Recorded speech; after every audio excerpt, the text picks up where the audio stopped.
श्रीरामरक्षास्तोत्रम् विनियोगः। अस्य श्रीरामरक्षास्तोत्रमन्त्रस्य बुधकौशिकऋषिः श्रीसीतारामचन्द्रो देवता। अनुष्टुप् छन्दः सीताशक्तिः।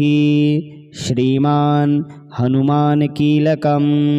श्रीरामचन्द्रप्रीत्यर्थे रामरक्षास्तोत्रपाठे विनियोगः।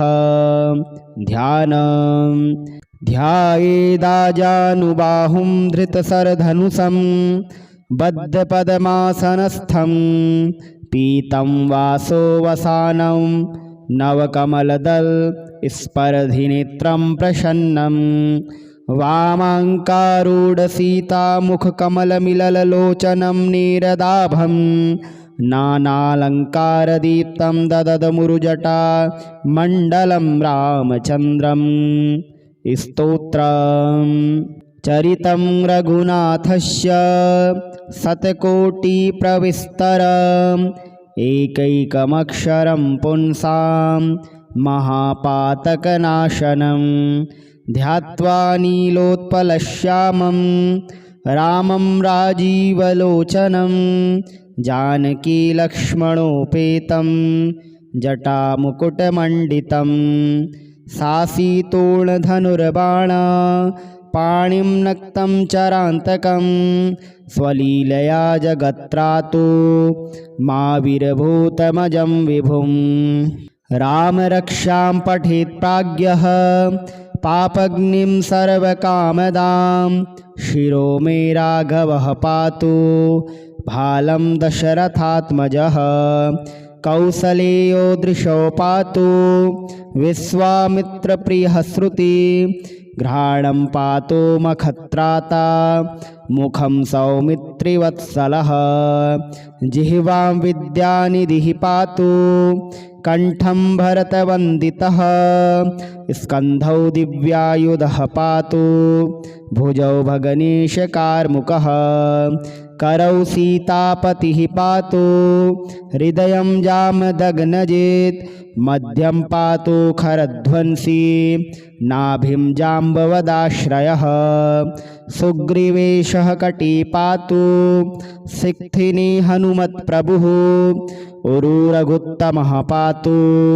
रक्षः कुलविनाशकृत् जानुनी सेतुकृत् पातु जङ्घे दशमुखान्तकः पादौ विभीषणः श्रीदः पातु रामोऽखिलं वपुः एतां रामबलोपेतां रक्षां यः सुकृती पठेत् सचिरायुः सुखी पुत्री विजयी विनयी भवेत्। पातालभूतलव्योम चारिणश्छद्मचारिणः न द्रष्टुमपि सक्तास्ते रक्षितं रामनामभिः रामेति रामभद्रेति रामचन्द्रेति वा स्मरन् नरो न लिप्यते पापैर्भुक्तिं मुक्तिं च विन्दति। जगज्जैत्रैकमन्त्रेण रामनाम्नाभिरक्षितं यः कण्ठे धारयेतस्य करस्थाः सर्वसिद्धयः। वज्रपञ्जरनामेदं यो रामकवचं स्मरेत् अव्याहताज्ञः सर्वत्र लभते जयमङ्गलम्। आदिष्टवान् यथा स्वप्ने राम रक्षामि मां हरः तथा लिखितवान् प्रातः प्रबुद्धो बुधकौशिकः। आरामः कल्पवृक्षाणां विरामः सकलापदाम् अभिरामस्त्रिलोकानां रामः श्रीमान् स नः प्रभुः। तरुणौ रूपसम्पन्नौ सुकुमारौ महाबलौ पुण्डरीकविशालाक्षौ चिरकृष्णाजिनाम्बरौ फलमूलासिनौ दान्तौ तापसौ ब्रह्मचारिणौ पुत्रौ दशरथस्यैतौ भ्रातरौ रामलक्ष्मणौ शरण्यौ सर्वसत्त्वानां श्रेष्ठौ सर्वधनुस्मतां रक्षः कुलनिहन्तारौ त्रायेतां नो रघुत्तमौ। आत्तसज्जधनुषा विपुस्पर्शा वक्षया सुगनिसङ्गसङ्गिनौ रक्षणाय मम राम लक्ष्मणा वग्रतः पथि सदैव गच्छताम् सम्नद्धः कवची खङ्गी चापबाणधरो युवा गच्छन्मनोरथानश्च रामः पातु स लक्ष्मणः रामो दाशरथी सूरो लक्ष्मणानुचरो बली काकुत्स्थः पुरुषः पूर्णः कौसलेयो रघुत्तमः वेदान्तवेद्यो यज्ञेशः पुराणपुरुषोत्तमः जानकीवल्लभः श्रीमान् प्रमेयपराक्रमः इत्येतानि जपन्नित्यं मदभक्तः श्रद्धयान्वितः अश्वमेधादिकं पुण्यं सम्प्राप्नोति न संशयः रामं दूर्वादलश्यामं पद्माक्षं पीतवाससं स्तुवन्ति नामभिर्दिव्यैर्न ते संसारिणो नराः रामं लक्ष्मणपूर्वजं रघुवरं सीतापतिं सुन्दरं काकुत्स्थं करुणार्णवं गुणनिधिं विप्रप्रियं धार्मिकं राजेन्द्रं सत्यसन्धं दशरथतनयं श्यामलं शान्तमूर्तिं वन्दे लोकाभिरामं रघुकुलतिलकं राघवं रावणारिं रामाय रामभद्राय रामचन्द्राय वेधसे रघुनाथाय नाथाय सीतायाः पतये नमः श्रीराम राम रघुनन्दन राम राम श्रीराम राम भरताग्रज राम राम श्रीराम राम रणकर्कश राम राम श्रीराम राम शरणं भव राम राम श्रीरामचन्द्रचरणौ मनसा स्मरामि श्रीरामचन्द्रचरणौ वचसा गृह्णामि श्रीरामचन्द्रचरणौ शिरसा नमामि श्रीरामचन्द्रचरणौ शरणं प्रपद्ये माता रामो मत्पिता रामचन्द्रः स्वामी रामो मत्सखा रामचन्द्रः सर्वस्वं मे रामचन्द्रो दयालुर्नान्यं जाने नैव जाने न जाने दक्षिणे लक्ष्मणो यस्य वामे च जनकात्मजा पुरतो मारुतिर्यस्य तं वन्दे रघुनन्दनं लोकाभिरामं रणरङ्गधीरं राजीवनेत्रं रघुवंशनाथं कारुण्यरूपं करुणाकरं तं श्रीरामचन्द्रं शरणं प्रपद्ये मनोजवं मारुततुल्यवेगं जितेन्द्रियं बुद्धिमतां वरिष्ठं वातात्मजं वानरयूथमुख्यं श्रीरामदूतं शरणं प्रपद्ये कूजन्तं राम रामेति मधुरं मधुराक्षरम् आरुह्य कविताशाखां वन्दे वाल्मीकिकोकिलम् आपदामपहर्तारं दातारं सर्वसम्पदां लोकाभिरामं श्रीरामं भूयो भूयो नमाम्यहम् भर्जनं भवबीजानां मर्जनं सुखसम्पदां तर्जनं यमदूतानां राम रामेति गर्जनम् रामो राजमणिः सदा विजयते रामं रमेशं भजे रामेण विहता निशाचरचमू रामाय तस्मै नमः रामानास्ति परायणं परतरं रामस्य दासोऽस्म्यहं रामे चित्तलयः सदा भवतु मे भो राम मामुद्धर राम रामेति रामेति रमे रामे मनोरमे सहस्रनाम तत्तुल्यं रामनाम वरानने चरितं रघुनाथस्य शतकोटिप्रविस्तरम् एकैकमक्षरं पुंसां महापातकनाशनं ध्यात्वा नीलोत्पलश्यामं रामं राजीवलोचनं जानकीलक्ष्मणोपेतं जटामुकुटमण्डितं सासीतोणधनुर्बाण पाणिं नक्तं चरान्तकं स्वलीलया जगत्रातो माविर्भूतमजं विभुं रामरक्षां पठेत् प्राज्ञः पापग्निं सर्वकामदां शिरो मे राघवः पातु भालं दशरथात्मजः कौसलेयो दृशो पातु विश्वामित्रप्रियः श्रुति घ्राणं पातु मखत्राता मुखं सौमित्रिवत्सलः जिह्वां विद्यानिधिः पातु कण्ठं भरतवन्दितः स्कन्धौ दिव्यायुधः पातु भुजौ भगनीशकार्मुकः करौ सीतापतिः पातु हृदयं जामदग्नजित्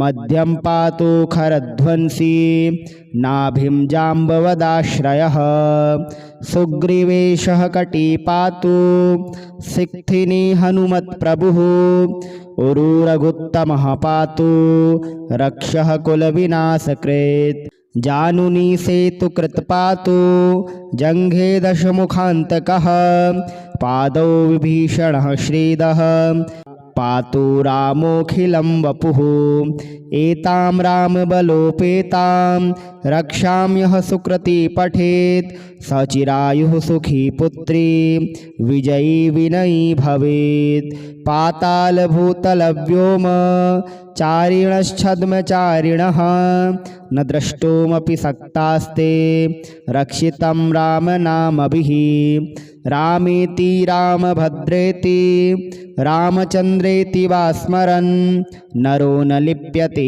पापैर्भुक्तिं मुक्तिं च विन्दति जगज्जैत्रैकमन्त्रेण रामनाम्नाभिरक्षितं यः कण्ठे धारयेत् तस्य करस्थाः सर्वसिद्धयः वज्रपञ्जरनामेदं यो रामकवचं स्मरेत् अव्याहताज्ञः सर्वत्र लभते जयमङ्गलम् आदिष्टवान् यथा स्वप्ने राम रक्षामि मां हरः तथा लिखितवान् प्रातः प्रबुद्धो बुधकौशिकः आरामः कल्पवृक्षाणां विरामः सकलापदाम् अभिरामस्त्रिलोकानां रामः श्रीमान् स नः प्रभुः तरुणौ रूपसम्पन्नौ सुकुमारौ महाबलौ पुण्डरीकविशालाक्षौ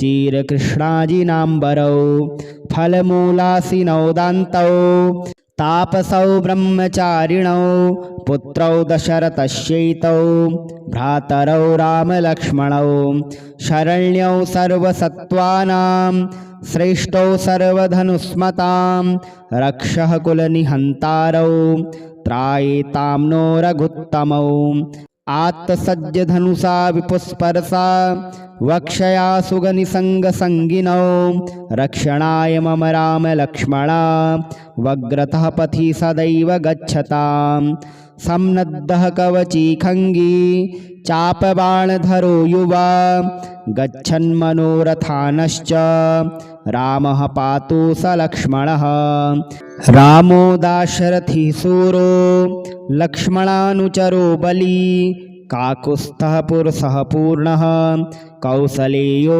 रघुत्तमः वेदान्तवेद्यो यज्ञेशः पुराणपुरुषोत्तमः जानकीवल्लभः श्रीमान् प्रमेयपराक्रमः इत्येतानि जपन्नित्यं मदभक्तः श्रद्धयान्वितः अश्वमेधादिकं पुण्यं सम्प्राप्नोति न संशयः रामं दूर्वादलश्यामं पद्माक्षं पीतवाससं स्तुवन्ति नामभिर्दिव्यैर्न ते संसारिणो नराः रामं लक्ष्मणपूर्वजं रघुवरं सीतापतिं सुन्दरं काकुत्स्थं करुणार्णवं गुणनिधिं विप्रप्रियं धार्मिकं राजेन्द्रं सत्यसन्धं दशरथतनयं श्यामलं शान्तमूर्तिं वन्दे लोकाभिरामं रघुकुलतिलकं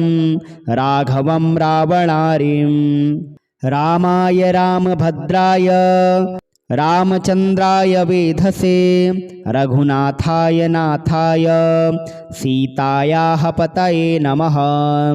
श्रीराम राम रघुनन्दन राम राम श्रीराम राम भरताग्रज राम राम श्रीराम राम रणकर्कश राम राम श्रीराम राम शरणं भव राम राम श्रीरामचन्द्रचरणौ मनसा स्मरामि श्रीरामचन्द्रचरणौ वचसा गृह्णामि श्रीरामचन्द्रचरणौ शिरसा नमामि श्रीरामचन्द्रचरणौ शरणं प्रपद्ये।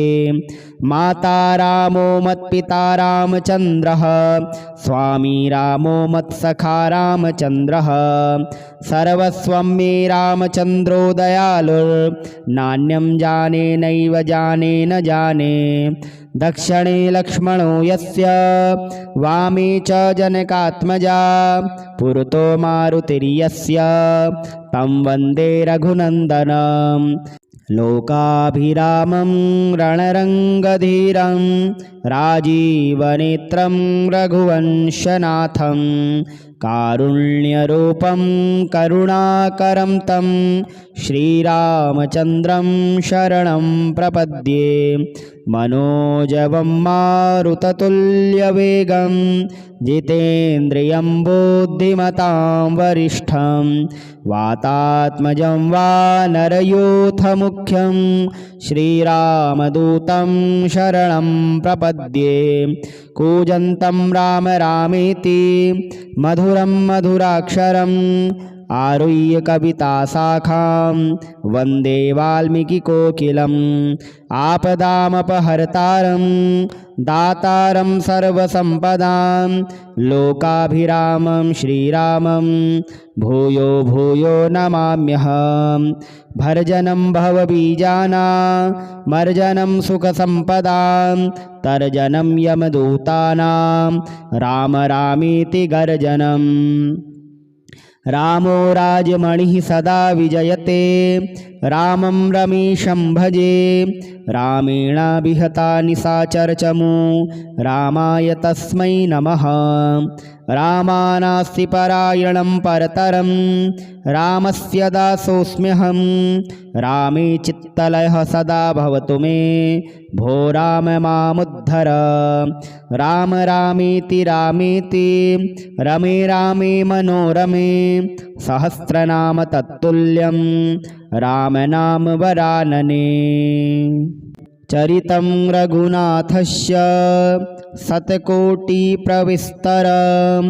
एकैकमक्षरं पुंसां महापातकनाशनं ध्यात्वा नीलोत्पलश्यामं रामं राजीवलोचनं जानकीलक्ष्मणोपेतं जटामुकुटमण्डितं सासीतोणधनुर्बाणा पाणिं नक्तं चरान्तकं स्वलीलया जगत्रातो माविर्भूतमजं विभुं। रामरक्षां पठेत् प्राज्ञः पापग्निं सर्वकामदां शिरो मे राघवः पातु भालं दशरथात्मजः।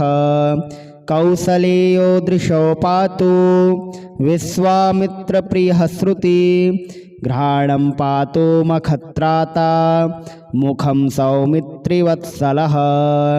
जिह्वां विद्यानिधिः पातु कंठं भरतवन्दितः स्कन्धौ दिव्यायुधः पातु भुजौ भगनीशकार्मुकः करौ सीतापतिः पातु हृदयं जामदग्नजित् मध्यं पातु खरध्वंसी नाभिं जाम्बवदाश्रयः सुग्रीवेशः कटी पातु सिक्थिनी हनुमत्प्रभुः उरुरघुत्तमः पातु रक्षः कुलविनाशकृत् जानुनी सेतुकृत्पातो जङ्घे दशमुखान्तकः पादौ विभीषणः श्रीदः पातु रामोऽखिलं वपुः एतां रामबलोपेतां रक्षाम्यः सुकृती पठेत् सचिरायुः सुखी पुत्री विजयी विनयी भवेत् पातालभूतलव्योम चारिणश्छद्मचारिणः न द्रष्टुमपि सक्तास्ते रक्षितं रामनामभिः रामेति रामभद्रेति रामचन्द्रेति वा स्मरन् नरो न लिप्यते पापैर्भुक्तिं मुक्तिं च विन्दति जगज्जैत्रैकमन्त्रेण रामनाम्नाभिरक्षितं यः कण्ठे धारयेतस्य करस्थाः सर्वसिद्धयः वज्रपञ्जरनामेदं यो रामकवचं स्मरेत् अव्याहताज्ञः सर्वत्र लभते जयमङ्गलम् आदिष्टवान् यथा स्वप्ने राम रक्षामि मां हरः तथा लिखितवान् प्रातः प्रबुद्धो बुधकौशिकः आरामः कल्पवृक्षाणां विरामः सकलापदाम् अभिरामस्त्रिलोकानां रामः श्रीमान् स नः प्रभुः तरुणौ रूपसम्पन्नौ सुकुमारौ महाबलौ पुण्डरीकविशालाक्षौ चिरकृष्णाजिनाम्बरौ फलमूलासिनौ दान्तौ तापसौ ब्रह्मचारिणौ पुत्रौ दशरथस्यैतौ भ्रातरौ रामलक्ष्मणौ शरण्यौ सर्वसत्त्वानां श्रेष्ठौ सर्वधनुस्मतां रक्षः कुलनिहन्तारौ त्रायेतां नो रघुत्तमौ आत्तसज्जधनुषा विपुस्पर्शा वक्षया सुगनिसङ्गसङ्गिनौ रक्षणाय मम रामलक्ष्मणा वग्रतः पथि सदैव गच्छतां सम्नद्धः कवची खङ्गी चापबाणधरो युवा गच्छन्मनोरथानश्च रामः पातु स लक्ष्मणः रामो दाशरथी सूरो लक्ष्मणानुचरो बली काकुत्स्थः पुरुषः पूर्णः कौसलेयो रघुत्तमः वेदान्तवेद्यो यज्ञेशः पुराणपुरुषोत्तमः जानकीवल्लभः श्रीमान् प्रमेयपराक्रमः इत्येतानि जपन्नित्यं मदभक्तः श्रद्धयान्वितः अश्वमेधादिकं पुण्यं सम्प्राप्नोति न संशयः रामं दूर्वादलश्यामं पद्माक्षं पीतवाससं स्तुवन्ति नामभिर्दिव्यैर्न ते संसारिणो नराः रामं लक्ष्मणपूर्वजं रघुवरं सीतापतिं सुन्दरं काकुत्स्थं करुणार्णवं गुणनिधिं विप्रप्रियं धार्मिकं राजेन्द्रं सत्यसन्धं दशरथतनयं श्यामलं शान्तमूर्तिं वन्दे लोकाभिरामं रघुकुलतिलकं राघवं रावणारिं रामाय रामभद्राय रामचन्द्राय वेधसे रघुनाथाय नाथाय सीतायाः पतये नमः श्रीराम राम रघुनन्दन राम राम श्रीराम राम भरताग्रज राम राम श्रीराम राम रणकर्कश राम राम श्रीराम राम शरणं भव राम राम श्रीरामचन्द्रचरणौ मनसा स्मरामि श्रीरामचन्द्रचरणौ वचसा गृह्णामि श्रीरामचन्द्रचरणौ शिरसा नमामि श्रीरामचन्द्रचरणौ शरणं प्रपद्ये माता रामो मत्पिता रामचन्द्रः स्वामी रामो मत्सखा रामचन्द्रः सर्वस्वं मे रामचन्द्रो दयालुर्नान्यं जाने नैव जाने न जाने। दक्षिणे लक्ष्मणो यस्य वामे च जनकात्मजा पुरतो मारुतिर्यस्य तं वन्दे रघुनन्दनं। लोकाभिरामं रणरङ्गधीरं राजीवनेत्रं रघुवंशनाथं कारुण्यरूपं करुणाकरं तं श्रीरामचन्द्रं शरणं प्रपद्ये। मनोजवं मारुततुल्यवेगं जितेन्द्रियं बुद्धिमतां वरिष्ठं वातात्मजं वानरयूथमुख्यं श्रीरामदूतं शरणं प्रपद्ये। कूजन्तं राम रामेति मधुरं मधुराक्षरम् आरुह्य कविताशाखां वन्दे वाल्मीकिकोकिलम्। आपदामपहर्तारं दातारं सर्वसम्पदां लोकाभिरामं श्रीरामं भूयो भूयो नमाम्यहम्। भर्जनं भवबीजानां मर्जनं सुखसम्पदां तर्जनं यमदूतानां राम रामेति गर्जनम्। रामो राजमणिः सदा विजयते रामं रमेशं भजे। रामेणाभिहता निशाचरचमू रामाय तस्मै नमः। रामानास्ति परायणं परतरं रामस्य दासोऽस्म्यहं। रामे चित्तलयः सदा भवतु मे भो राम मामुद्धर। राम रामेति रामेति रमे रामे मनोरमे सहस्रनाम तत्तुल्यं रामनाम वरानने। चरितं रघुनाथस्य शतकोटिप्रविस्तरम् एकैकमक्षरं पुंसां महापातकनाशनं। ध्यात्वा नीलोत्पलश्यामं रामं राजीवलोचनं जानकीलक्ष्मणोपेतं जटामुकुटमण्डितं। सासीतोणधनुर्बाणा पाणिं नक्तं चरान्तकं स्वलीलया जगत्रातो माविर्भूतमजं विभुं। रामरक्षां पठेत् प्राज्ञः पापग्निं सर्वकामदां शिरो मे राघवः पातु भालं दशरथात्मजः। कौसलेयो दृशो पातु विश्वामित्रप्रियः श्रुति घ्राणं पातु मखत्राता मुखं सौमित्रिवत्सलः। जिह्वां विद्यानिधिः पातु कण्ठं भरतवन्दितः। स्कन्धौ दिव्यायुधः पातु भुजौ भगणेशकार्मुकः। करौ सीतापतिः पातु हृदयं जामदग्नजित्। मध्यं पातु खरध्वंसी नाभिं जाम्बवदाश्रयः। सुग्रीवेशः कटी पातु सिक्थिनी हनुमत्प्रभुः।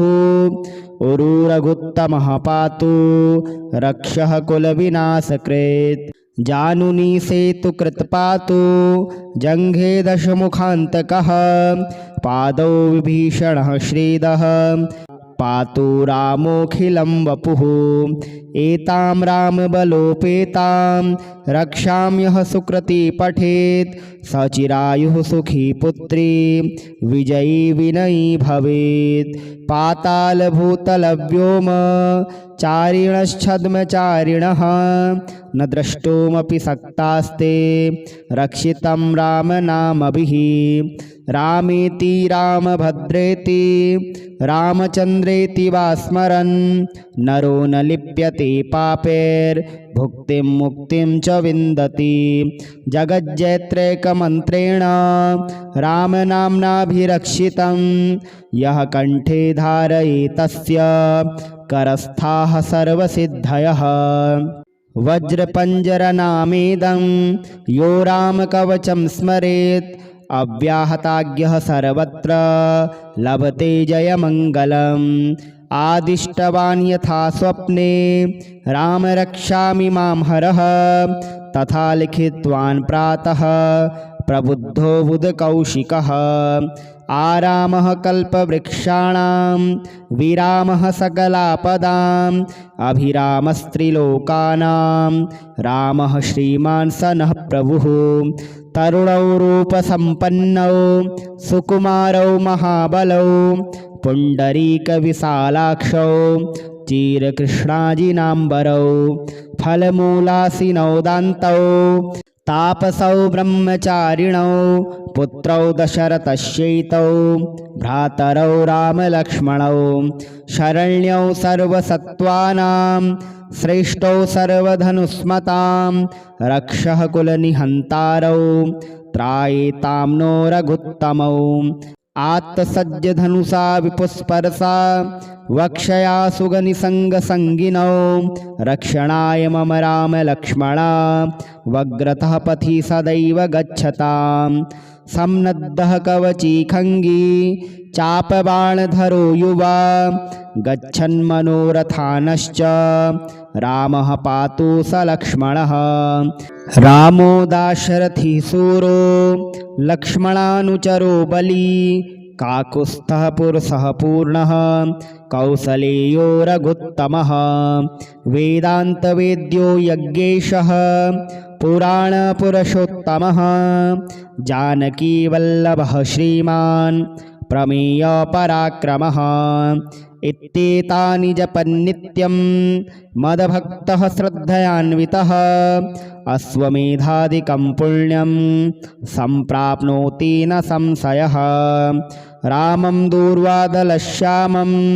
पद्माक्षं पीतवाससं स्तुवन्ति नामभिर्दिव्यैर्न ते संसारिणो नराः रामं लक्ष्मणपूर्वजं रघुवरं सीतापतिं सुन्दरं काकुत्स्थं करुणार्णवं गुणनिधिं विप्रप्रियं धार्मिकं राजेन्द्रं सत्यसन्धं दशरथतनयं श्यामलं शान्तमूर्तिं वन्दे लोकाभिरामं रघुकुलतिलकं राघवं रावणारिं रामाय रामभद्राय रामचन्द्राय वेधसे रघुनाथाय नाथाय सीतायाः पतये नमः श्रीराम राम रघुनन्दन राम राम श्रीराम राम भरताग्रज राम राम श्रीराम राम रणकर्कश राम राम श्रीराम राम शरणं भव राम राम श्रीरामचन्द्रचरणौ मनसा स्मरामि श्रीरामचन्द्रचरणौ वचसा गृह्णामि श्रीरामचन्द्रचरणौ शिरसा नमामि श्रीरामचन्द्रचरणौ शरणं प्रपद्ये माता रामो मत्पिता रामचन्द्रः स्वामी रामो मत्सखा रामचन्द्रः सर्वस्वं मे रामचन्द्रो दयालुर्नान्यं जाने नैव जाने न जाने दक्षिणे लक्ष्मणो यस्य वामे च जनकात्मजा पुरतो मारुतिर्यस्य तं वन्दे रघुनन्दनं लोकाभिरामं रणरङ्गधीरं राजीवनेत्रं रघुवंशनाथं कारुण्यरूपं करुणाकरं तं श्रीरामचन्द्रं शरणं प्रपद्ये मनोजवं मारुततुल्यवेगं जितेन्द्रियं बुद्धिमतां वरिष्ठं वातात्मजं वानरयूथमुख्यं श्रीरामदूतं शरणं प्रपद्ये कूजन्तं राम रामेति मधुरं मधुराक्षरम् आरुह्य कविताशाखां वन्दे वाल्मीकिकोकिलम् आपदामपहर्तारं दातारं सर्वसम्पदां लोकाभिरामं श्रीरामं भूयो भूयो नमाम्यहं भर्जनं भवबीजानां मर्जनं सुखसम्पदां तर्जनं यमदूतानां राम रामेति गर्जनम् रामो राजमणिः सदा विजयते रामं रमेशं भजे रामेणाभिहता निशाचरचमू रामाय तस्मै नमः रामानास्ति परायणं परतरं रामस्य दासोऽस्म्यहं रामे चित्तलयः सदा भवतु मे भो राम मामुद्धर राम रामेति रामेति रमे रामे मनोरमे सहस्रनाम तत्तुल्यं रामनाम वरानने।